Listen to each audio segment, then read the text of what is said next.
형통하였더라. 아멘.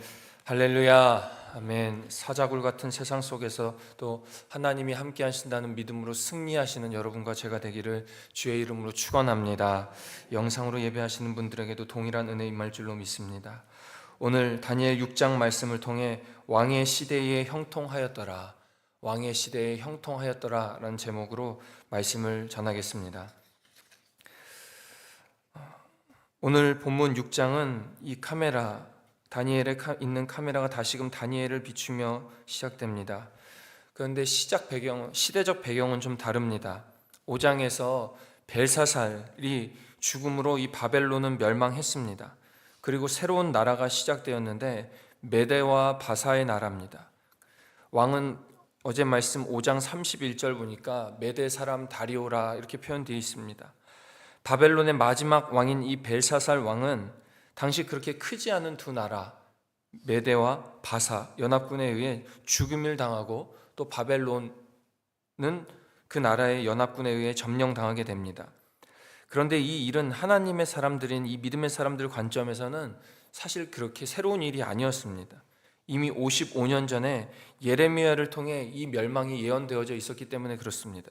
예레미야 51장 11절에 여호와께서 메대 왕들의 마음을 부추기사 바벨론을 멸하기로 뜻하시니, 하나님의 계획이 성취된 것이고 최강 대국 바벨론은 결국에 역사의 뒤안길로 사라졌습니다. 우리는 다시 이 시선의 관점을 역사적인 상황에서 한 분 하나님에게로 옮겨야 합니다. 다니엘이라는 이 책의 관점은 한 나라의 흥망성쇠나 한 역사를 짊어지는 나라의 모습이나 또는 한 사람의 모습을 나타내는 책이 아니라 하나님을 주목해야 되는 책입니다. 강력한 역사의 이 격동의 시기에 하나님께서 당신의 백성, 그 백성을 향한 하나님의 계획은 계속해서 진행되고 있다는 이 모습을 다니엘서를 통해 확인하셔야 합니다. 그 역사의 통로로 다니엘을 사용하셨을 뿐만이 아니라 느부갓네살 왕도 사용하셨고 벨사살 왕도 사용하셨고 다니엘의 세 친구인 사드락, 메삭, 아벳느고도 사용하셨습니다. 그들을 통해 그들을 빛내는 것이 아니라 그들을 역사하신 하나님에 집중하는 것, 하나님을 알리는 것이 이 다니엘서의 목적입니다. 오늘 이 다니엘서의 사자굴 이야기는 성경에서 매우 유명한 이야기입니다. 이 이야기를 통해 하나님을 바라보게끔 하는 우리에게 주시는 교훈은 어떤 것인지를 알아보고 우리 삶 가운데의 기도 제목으로 삼고자 합니다. 첫째로 세상의 지위보다 하나님입니다. 세상의 지위보다 하나님입니다. 바벨론을 멸망시킨 이 메대와 바사 제국, 이 바사 제국이 페르시아입니다. 페르시아. 이 메대와 바사 제국은 강력한 국가를 형성해 나갔습니다. 이 연합국가의 왕은 원래는 바사의 고레스 왕인데 이 고레스는 몇몇 지역을 이 메대의 다리오 왕이 지배하도록 허용했습니다. 이 상황에서 다니엘은 느부갓네살 왕, 벨사살 왕에 이은 다리오 왕까지 무려 3명의 왕을 섬길 수 있는 그 신임을 얻은 것으로 보입니다. 이 다리오란 사람은, 이 왕은 전국을 120개로 나누어 그 전국을 120개의 각각의 대표를 임명한 후에 그 120개 대표 중에 그 대표를 관리할 수 있는 총리 3명을 두는데 그 중 하나가 이 다니엘인 겁니다. 포로 출신인 다니엘이 전국을 관리하는 120개 대표의 3명 중에 1명이 된 것입니다. 그리고 더 나아가 이 3명의 총리 중에서도 다니엘을 나머지 2명을 감독하는 감독자로 세웁니다. 그의 모습을 3절은 이렇게 이야기합니다. 왕이 그를 세워 전국을 다스리게 하고자 한지라. 이쯤 되면 다니엘을 향한 하나님의 축복이 이 정도구나 라고 생각할 수 있겠습니다. 이 땅을 살아가는 우리들이다 보니까 이 땅에서의 하나님이 주신 축복의 지위가 충분하구나, 이 정도면 대단하구나 라고 우리가 만족할 수 있다는 것입니다. 이 땅을 살아가는 우리에게 세상의 역전 드라마 수준으로 보면 총리 3명 중에 가장 높은 총리를 다니엘을 세웠구나 하면 충분한 결과물, 축복의 열매라고 생각할 수 있다는 겁니다. 물론 틀린 말은 아닙니다. 그러나 그 결과물, 우리 이 다니엘이 총리 중에 가장 높은 총리가 되었다는 관점이 하나님의 계획표의 전부가 아니라는 겁니다. 사람의 시선으로 볼 때는 포로에서 총리에 으뜸된 것, 높은 지위에 오른 것이 축복의 결과물 같으나 하나님 쪽에서는 더 큰, 더 위대한 계획의 과정일 뿐이라는 것을 꼭 기억하시기를 바랍니다. 다리오 왕이 다니엘을 으뜸 총리로 세우니까 이젠 세상의 질투가 그를 넘어뜨리려고 했습니다. 다른 총리들과 지방 대표들은 다니엘을 질투하기 시작했고 어떻게든 그를 고발해 보려고 했으나 포기하면서 이렇게 말합니다. 5절에 그들이 이르되 이 다니엘은 그 하나님의 율법에서 근거를 찾지 못하면 고발할 수가 없다, 이렇게 얘기합니다. 쉽게 말해서 하나님의 법 자체를 문제 삼지 않으면 이 다니엘을 고발할 수가 없다, 이렇게 이야기한 것입니다. 완벽한 겁니다. 아무 흠도 없었고 총명했고 지혜로운 사람 다니엘이었습니다. 그럼에도 불구하고 모함은 계속되었습니다. 결국에 총리들과 지방 대표들은 한 가지를 문제 삼았는데 다니엘이 하나님만 섬기는 것을 빌미 삼아 법을 만들어냅니다. 한 달 동안 왕 외에, 다리오 왕 외에 다른 신에게 기도하는 자들을 사자굴에 집어넣는다는 칙령을 만들어 버립니다. 그리고 왕의 도장을 찍어 전국에 공지사항을 보내버립니다. 그리고 어떻게 되느냐? 16절, 이에 왕이 명령하매 다니엘을 끌어다가 사자굴에 던져 넣는지라. 사자굴에 들어가게 된 겁니다. 완벽한 지위에 올라가 완벽한 권력을 가진 것 같은 다니엘 같았으나 결국에는 모함대로 되었습니다. 사랑하신 여러분, 여기서 우리는 다니엘의 입장을 바라보면 안 됩니다. 다니엘의 입장을 바라보면 완벽한 권력을 가진 지휘관이 된 것 같으나 그의 지위는 결국에 모함으로 무너졌습니다. 하나님의 입장에서 봐야 합니다. 세상 기준에서 보면 실패하는 것 같은 다니엘, 하나님의 완벽하심이 끝난 것 같은 다니엘의 모습 아닙니까? 이렇게 되면 다니엘이 뭔가 흠이 있나 생각할 수 있습니다.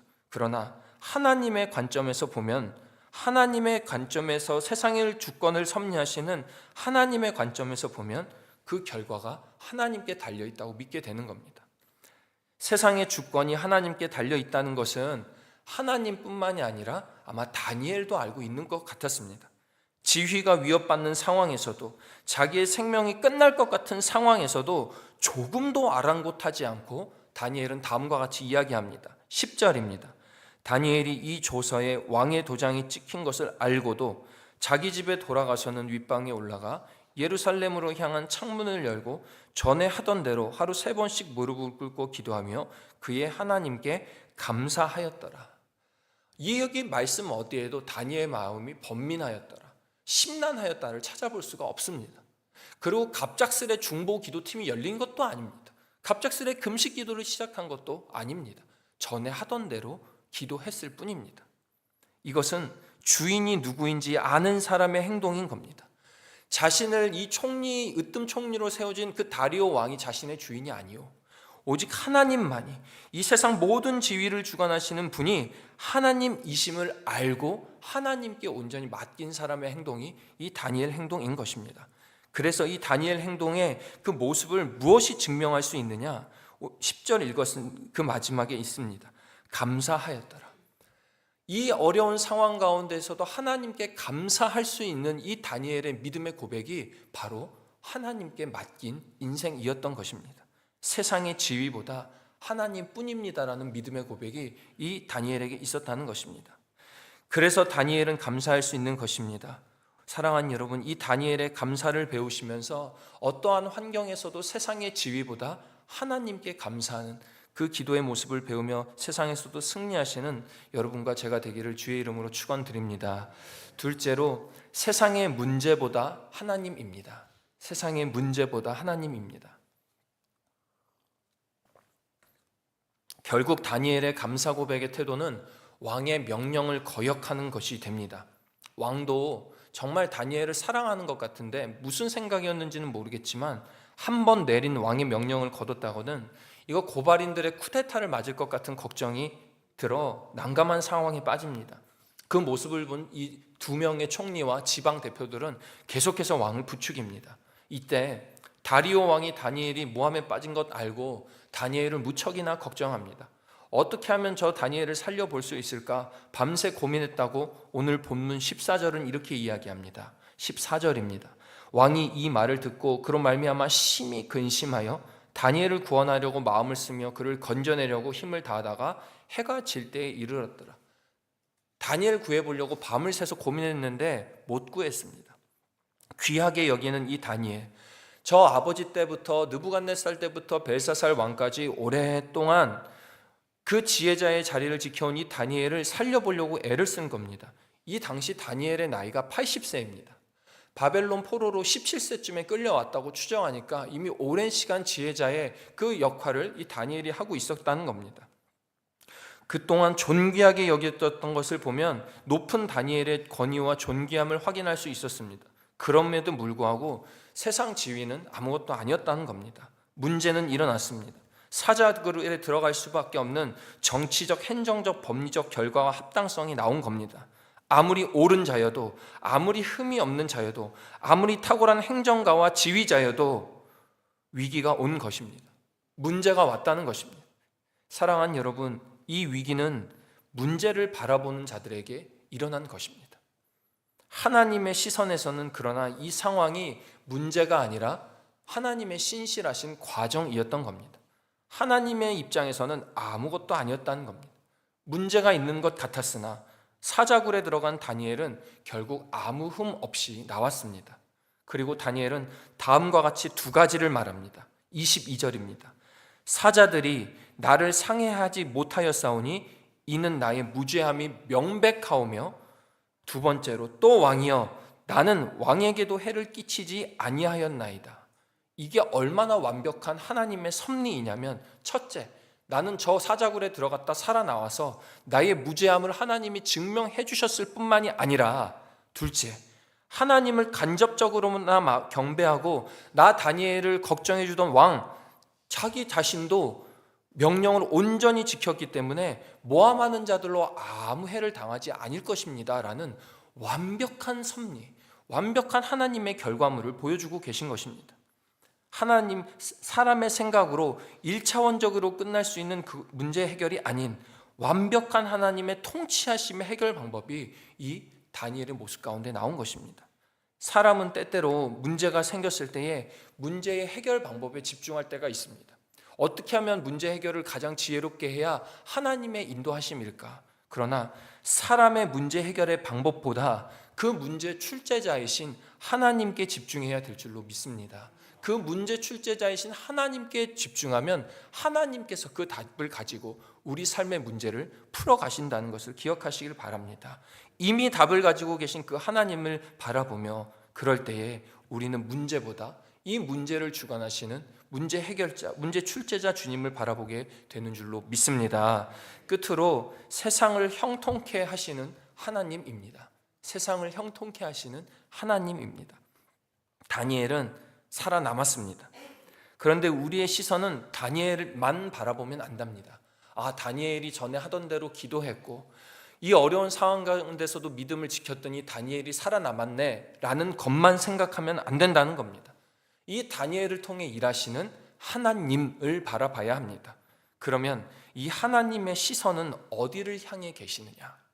다니엘을 구하시는 것에만 있으시냐? 아니면 또 다른 그 너머를 우리 하나님은 바라보고 계시느냐? 다니엘뿐만이 아니라 이 다리오 왕의 고백과 행동에 주목하시길 바랍니다. 23절입니다. 왕이 심히 기뻐서 명하여 다니엘을 굴에서 올린즉 그의 몸이 조금도 상하지 아니하였으니 이는 그가 자기의 하나님을 믿음이었더라. 이방 왕의 입에서 다니엘의 그 모습을 보면서 존귀하게 여기는 행동의 모습이 나올 뿐만이 아니라 저 사람 하나님 믿는 사람이야, 그것 때문에 살아남았어 라고 고백하더라 이겁니다. 이제 24절부터는 다니엘을 모함한 사람들을 심판하시기 시작합니다. 그리고 조서 왕의 명령을 내려 더욱 다니엘의 하나님을 존귀하게 여기며 찬양하기 시작합니다. 다리오 왕이. 그런데 하나님의 형통은 여기서 끝이 아닙니다. 다니엘을 살려주고 다니엘을 살린 다리오 왕을 찬양하는 것에서 끝나지 않았다는 겁니다. 무엇을 얘기하고자 하느냐? 28절입니다. 이 다니엘이 다리오 왕의 시대와 바사 사람 고레스 왕의 시대에 형통하였더라. 굳이 다리오 왕의 시대와 고레스 왕의 시대의 이름을 이곳에 등장시키고 있습니다. 무엇을 뜻하느냐? 우리 다니엘 1장 21절에는 다니엘 1장 21절에는 다니엘의 수명을 이야기하는데 1장 21절에 다니엘은 고레스 왕 원년까지 있느니라 이렇게 표현되어 있습니다. 이 말은 이제 이스라엘 민족의 바벨론 포로기가 70년인데 그 바벨론 포로기가 70년 끝나고 포로에 해방되는 고레스 왕 때까지 이 다니엘을 사용하신다는 겁니다. 그러니까 이 포로기의 종식을 이 고레스 왕, 이 바사의 고레스 왕이 포로기를 종식시키는데 에스라 1장 1절에 보면 이 고레스의 마음이 이렇게 나옵니다. 에스라 1장 1절에서 3절 말씀을 요약해서 읽어드립니다. 바사왕 고레스의 마음을 감동시키심에, 하나님께서 바사왕 고레스의 마음을 감동시키심에 그가 온 나라에 공포도 하고 조서도 내려 이르되 하늘의 하나님 여호와께서 세상 모든 나라를 내게 주셨고 나에게 명령하사, 이 고레스 왕에게 명령하사 유다 사람들로 하여금 예루살렘에 가서 성전을 건축하라 하셨으니 너희 중에 하나님을 믿는 자, 하나님의 백성된 자는 다 유다로 돌아가라 라고 고레스가 이야기합니다. 무엇 때문에? 하나님께서 그 마음을 감동시키셔서. 포로기의 끝을 이 고레스 왕이 선포하는데 무슨 말이냐? 즉, 이 고레스 왕의 감동된 그 하나님께 감동된 그 마음의 믿음의 씨앗이 바로 오늘 이 사자굴에서 나온 다니엘의 믿음의 행동으로 인해 심겨졌다는 것입니다. 우리 사람들은, 우리 이 땅에 살아가는 것은 믿음의 문제를 바라볼 때에 눈앞에 보이는 해결 방법만 바라볼 때가 있습니다. 그러나 하나님께서는 그것을 해결하실 뿐만이 아니라 이 다니엘을 통해 그 민족을 구원할 수 있도록 고레스라는 왕의 마음에 그 믿음의 씨앗까지 심겨 놓으시면서 하나님의 역사를 운행해 나가시더라 이겁니다. 그것이, 그 하나님의 역사가 그 씨가 꽃피게 하는 것, 이것이 하나님께서 하시는 형통인 것입니다. 우리는 형통을 우리가 받는 복 수준에 멈추게 할 때가 있습니다. 결코 아닙니다. 형통은 하나님의 일이 이 땅에서 이루어지는 것을 말합니다. 그 이루어짐을 우리가 바라보며 누리는 것이 형통인 줄로 믿습니다. 다니엘의 이 모든 과정을 통해 우리는 하나님 한 분을 바라봐야 합니다. 그럴 때에 하나님이 써내려 가시는 역사에 그 형통의 역사를 우리 삶에 경험하게 되는 줄로 믿습니다. 그 경험으로 하나님께 감사 고백 올려드리며 하나님의 형통함으로 승리하시는 여러분과 제가 되기를 주의 이름으로 축원합니다.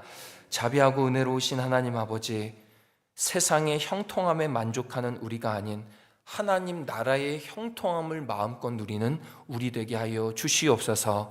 세상의 지위나 세상의 문제에 우리의 시선을 빼앗기는 것이 아니라 그 지위와 문제를 주관하시는 하나님께 우리의 마음을 드림으로 하나님께서 온전히 해결해 나가시는 것을 마음껏 경험하고 간증 나누는 우리 모든 주의 백성들 되게 하여 주시옵소서. 그래서 하나님께서 회복시키시는 형통함을 우리 삶 가운데에 기쁨으로 즐거움으로 느끼는 우리 모든 주의 백성들 되게 하여 주시옵소서. 드린 예물 정성껏 구별하여 드리오니 주님 기쁘게 받아주시고 우리 삶의 가장 기쁜 선한 형통함으로 채워 주시옵소서. 감사와 영광 올려드리며 살아계신 예수 그리스도의 이름으로 기도하옵나이다. 아멘.